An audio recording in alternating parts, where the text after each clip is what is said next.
tak nám k tomu niečo povedz.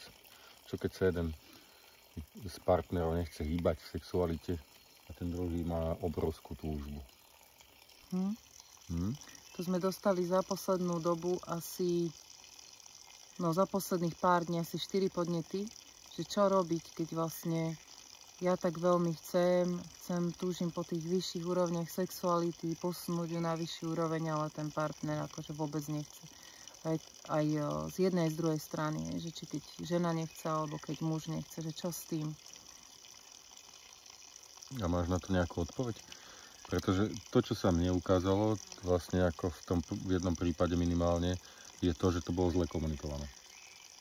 Že vlastne tam vzniká nejaký tlak na to, je to komunikované jazykom, ktorému ten druhý človek nerozumie, zrazu to je niečo, čo ako musí, hej? A už tam sa stráca to chcenie, tá hravosť. Čiže veľakrát... Hlavne to aj brnká na ten taký pocit nedostatočnosti, že keď je to vlastne zle komunikované, tak ten druhý sa môže cítiť, že není dosť, alebo začať sa brániť, že prečo chce vlastne niečo iné ten druhý. No, takže toto je možno taký podnet pre vás. Skúste si len navnímať to, že ako to vlastne tú svoju potrebu komunikujete a z akého bodu to je vlastne. Pretože keď je to z bodu mojej vlastnej vnútornej nespokojnosti a ja vlastne nemám ten kontakt so svojou sexualitou napríklad a chcem to dosiahnuť vlastne, aby mi to dal ten druhý, tak možno, že vlastne to je prvý bod, na ktorý sa môžete pozrieť. A druhý, že akým spôsobom to vlastne komunikujem.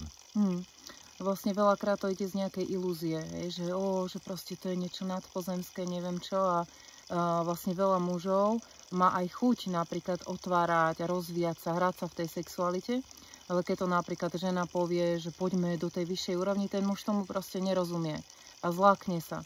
Ale keď vlastne mu tá žena napríklad povie, že ideme sa hrať, poďme si proste urobiť čas a poďme to skúmať, tak veľa mužov práve sa chce v tom rozvieť a chce sa v tom hrať a chce to nachádzať, len to naozaj potrebuje ísť z toho správneho miesta. No a ešte je tam taký aspekt, že veľakrát vlastne to zrkadlí aj tú chybnú komunikáciu v bežnom vzťahu a nespokojnosť. A vlastne, že týmto sa to chce zalepiť, ale to tiež nefunguje. Čiže najprv je dôležité si upratať ten vzťah, nájsť ten spoločný priestor a z tej úrovni srdca potom to nachádzať. A zároveň ešte raz podotýkam, že je veľmi dobré si vybudovať svoj vlastný vzťah so sexualitou, byť spokojný sám so sebou vlastne a s tým, ako prúdi tá sexualita vo mne. A z tohto bodu, keď ja prichádzam z tej spokojnosti svojej, do toho milovania, tak to je úplne iný druh milovania. A myslím, že veľakrát ako aj tá žena vytvára ten setup, lebo vlastne ona pozýva do svojho vnútra vlastne toho muža a možno veľakrát ani netreba tie slova, ale vlastne naozaj ako vytvoriť ten priestor taký, aby ten muž mal tam chuť to skúmať. Presne to som chcela povedať, že to je najviac, čo môžeme spraviť, vlastne tých svojich 50%, nečakať na to, keď ten muž alebo tá žena sa ako rozhybe, ale začať sami si to skúmať a hlavne, čo sa hlavne žien týka, tak sa posunúť do toho stavu radosti a uvoľnenosti. Vlastne keď tá žena je šťastná, radostná a do tohto priestoru vlastne sa uvoľní v tej sexualite, tak väčšinou ten muž sa ako keby naladí na tú vlnu a už to proste v tej vlne ide. Ale keď je žena vlastne v nejakých kompromisoch a snaží sa tomu mužovi vyhovieť a potláča sa, alebo naopak proste nežije to ani sama a teraz čaká nejaký zázrak v posteli, že ten muž začne robiť niečo iné, tak to akože asi nevedie niekam. A keby ste nevedeli pochopiť tomu, že čo myslím pod tým, že vytvára priestor, tak si predstavte to, že niečo navaríte, ako to chutí. Hej? Podľa toho, v akom ste stave, tak veľakrát to jedlo je nejakým spôsobom prifarbené. Rovnako, keď niekto spieva alebo prináša nejakú hudbu, tak vlastne on vás pozýva do toho priestoru a vy sa tam nejak cítite, vytvára to nejaké pocity.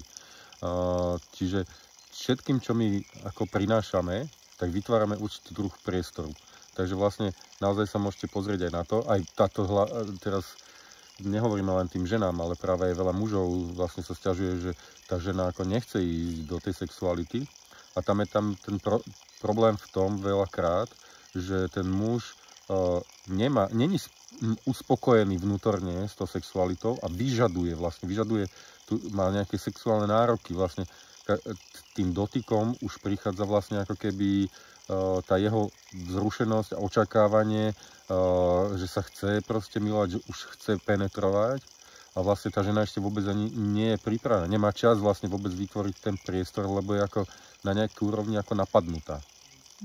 Veľakrát sa žena nechce milovať aj kvôli tomu, ani nemusí vedieť, že prečo. To sa jej zdá, že proste nemám chuť na sex, ale pritom sú tam presne nespokojnosť toho vzťahu veľakrát, že sú tam nejaké veci, kde sa zasekla, ako žena potlačila a už nevie sa odovzdať, uvoľniť tomu mužovi v tej sexualite. Lebo prirodzene tá žena túži po tom spojení, túži po tých dotykoch, po tej láske, ale keď je vnútorne nasraná alebo nespokojná, tak sa nechce s tým mužom spájať. Čiže tam je strašne veľa rovín, čo môže byť za tým.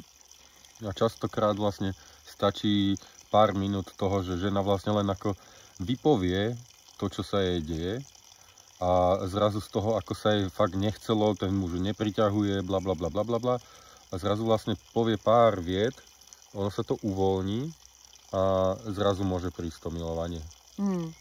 Ale asi ten základ je v prvom rade ísť od seba, dostať sa na tú frekvenciu, dostať sa do toho naladenia, čo chcem prežívať, zažívať to sám so sebou, zažívať to, aby mne bolo dobré a zároveň vnímať toho druhého, že čo sa tam deje a mať tam to otvorené vedomie a ten súcit a vnímať tie potreby toho druhého človeka a tam to je krásna pôda na to, aby sa to mohlo priblížiť a udiať a sprepojiť. Tak vám prajem kopec hravosti a radosti. A hlavne takej ľahkosti a presne hrávosti, nie ísť do toho vážne, keby to bolo proste niečo, čo musíme, ale naozaj sa v tom hrať a užívať si to. Čaute. Ahojte.